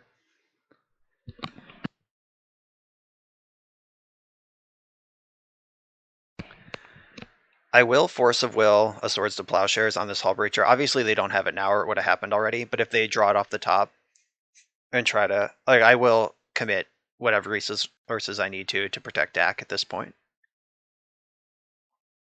Not discarding 2 Allurins. Just get off that plan. It's not happening. Torpor Orb, too good.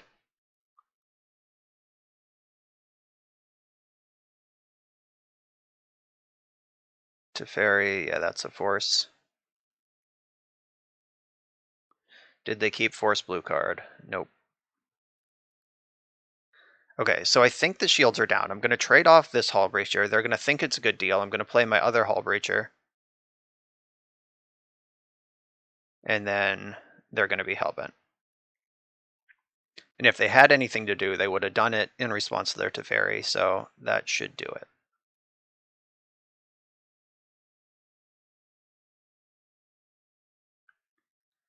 Lock it down. They can activate Relic of Progenitus once, and then the game is over.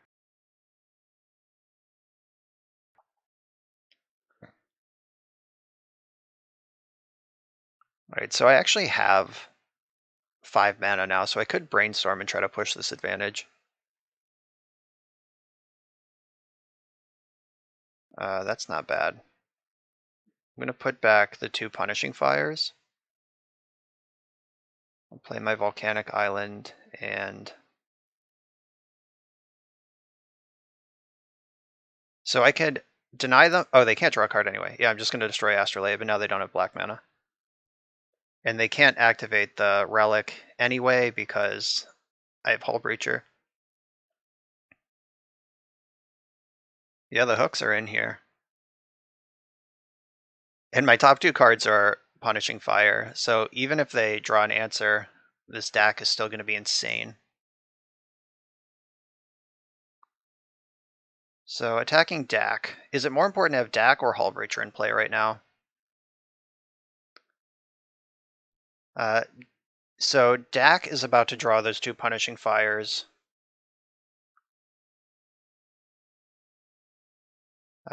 If I block here... Alright, I'm going to let Dak die so I can kill Oko. Like, I'll just draw the Punishing Fire. Finish off Oko. I think that's the safer way to play this.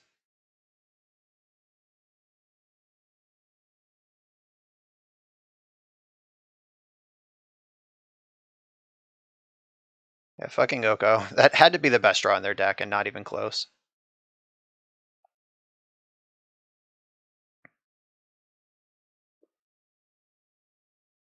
So a lot of their cards are dead at this point, or at least not as good as they want them to be. I'm impressed they attacked here.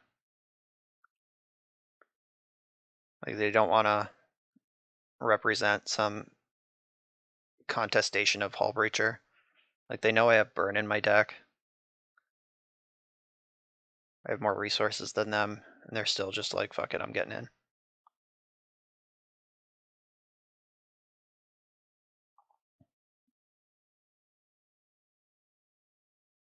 Yeah, losing the deck did suck, but I guess they are a turn ahead on this race, so maybe they know something I don't, or they did the math faster than I did.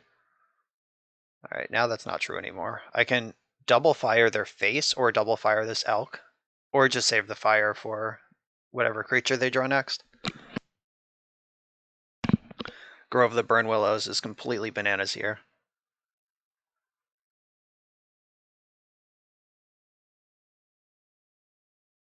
Yeah, this is actually pretty tight. I'm surprised they didn't put Yorion in hand last turn. Like, at this point, I guess they're worried about a Dak off the top. Okay, so... Oh, I got Torpor Orbed. Oh no. That's a nightmare. Oh shit. They've just drawn, like, Jesus Christ of Nazareth in these last couple turns. I thought we had them in the lock, but Oko broke the lock, and then Uro is just here punishing me for my own Torpor Orb.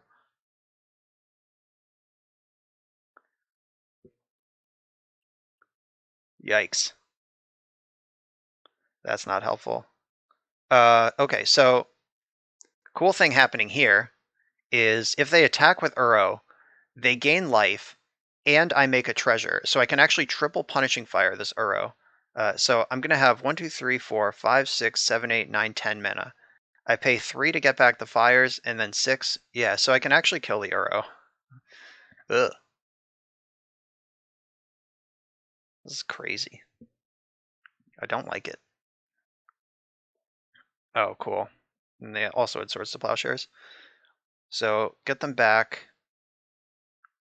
Yeah, now because they drew Swords to Plowshares, I can't triple hit the Uro. Because that was my 6th red source. So I'm going to have to get them back and then untap and kill Uro and take 6 one time. And they get to draw a card now. They have drawn so well out of this position in their 80 card Yorion deck.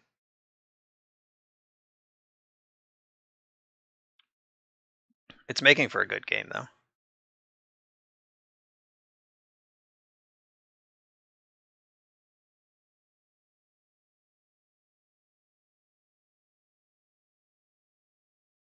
Yes. Yes. Yes. Fucking Torpor Orb. Been betrayed.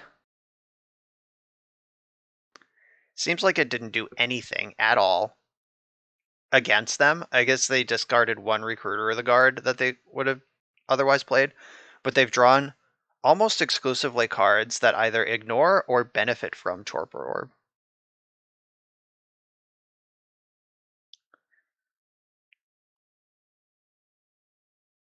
That's not a creature, so they still get their trigger.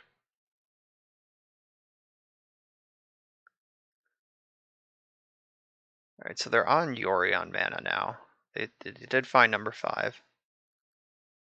Dak Faden, huh? What do you do for me? So I can just kill Uro, but he'll be right back next turn.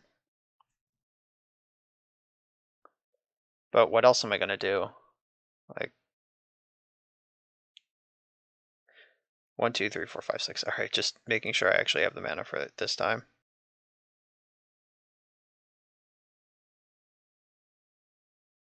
So basically I need to draw. If they have Force of Will here, I'm dead. Oh, they can't have Force. They have 1 card in hand.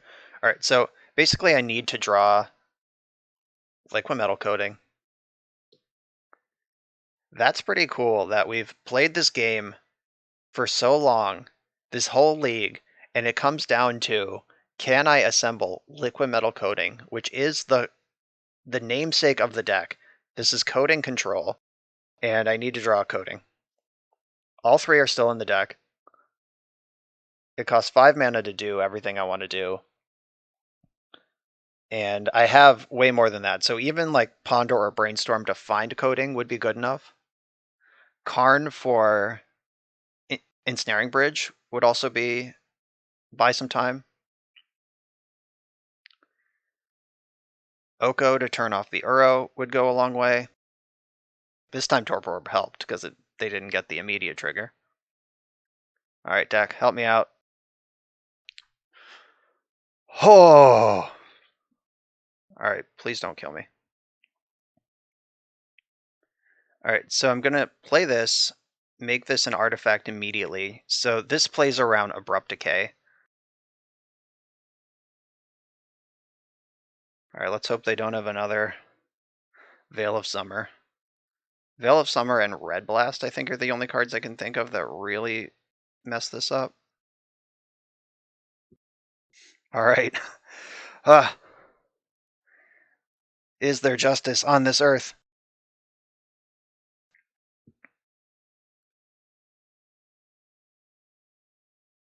You own and control. Alright, they can't bounce their Uro back to them. They can't bounce anyway because they have Torpor Orb. But Liquimetal Coating is making up for some of the pain I've suffered. I could have tapped. I should have tapped Tropical Island instead of the second Valk. Because now if they...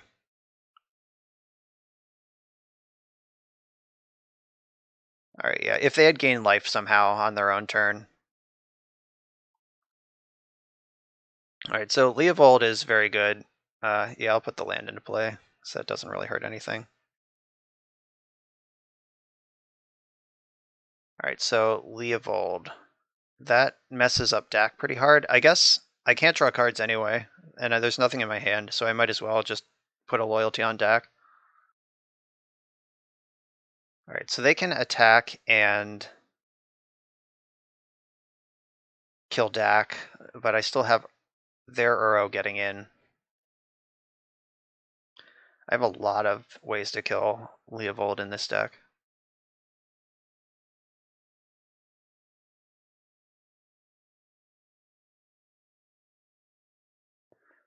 Alright, there's a 1/1 creature. Torpor Orb, paying off.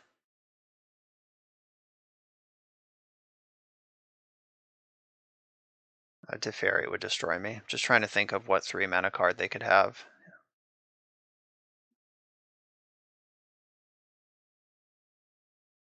Alright, Yorion going into the hand. So they got their 4/5 flyer. I can't brainstorm, so I'm gonna just fetch now.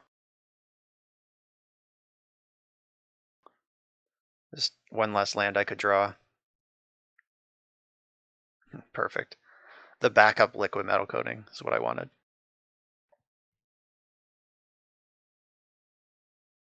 And I'll certainly put it into play.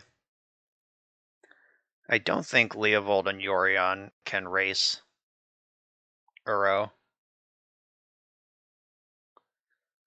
But they do have ways to... I guess they could double block. and then just bring back their own Uro next turn. Or they could draw another chump.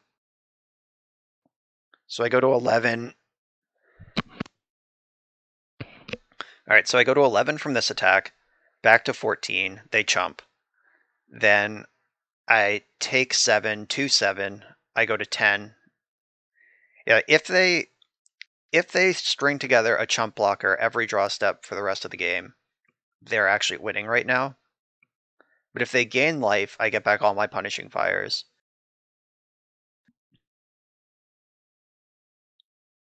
I actually think the double block is their best play. Like, sacrifice the Leovold, get your double block. Oh, I didn't even count for Exalted, so they are pushing for a bit of damage here. But now I get to attack again, fearlessly.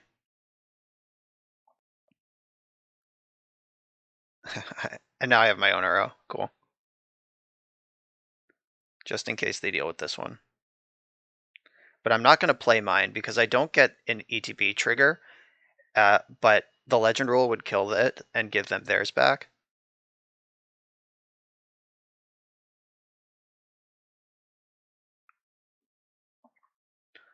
Alright, so they gotta find a creature or a removal spell to keep this going. Ponder's really good here. When they're looking for something specific, like Abrupt Decay.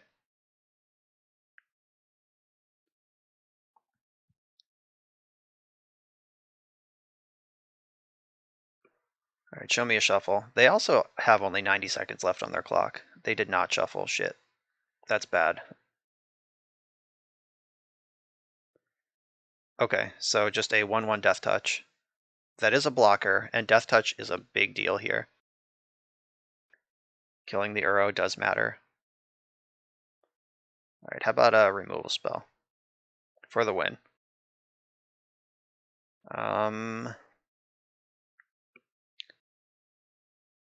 What does that do? I can elk one of my coatings. And that does put meaningful pressure on them? Okay.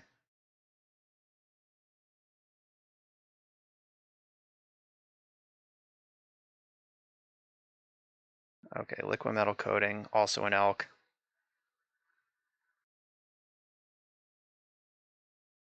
Alright, so they now get to block their Uro, and I get to play mine.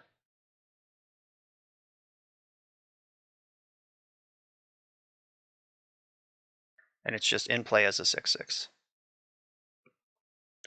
So now I can block Leovold. They get to play their Uro, and I get back 2 punishing fires. No, they have to attack first. Alright, they're packing it up. They can't do it. At least not in a minute. That was an insane final match. Okay, this was a lot of fun. This Liquimetal coating comboing with the number of things that it combos with, Hull Breacher comboing with deck. There's a lot of cool stuff going on here. Punishing Fire lined up really well against this league. I guess that's not true. We did get dumpstered by a combo deck, but it did line up well against the fair decks. Didn't play against Dreadhorde Arcanist at all. And really, if Oko were to get banned, this deck still stands for the most part. Just replace this with something else. But Hull Breacher is great. Deck surprisingly good. Thanks for the deck, Aleph. I had a lot of fun playing it. I've tuned it up a little bit since the rough list that Aleph sent me, so hopefully this looks better. And yeah, put up a 3-2, not bad. I feel like one of our games came down to a Force of Will at one point, so I could see how this deck would be a 4-1 or 5-0 in the right meta. I like this a lot against all the fair decks. Like any fair matchup, the combo decks are a bit scary, but that's how you have to build legacy decks sometimes. All right, everyone, thanks for watching. Make sure to like, comment, subscribe. See you next time.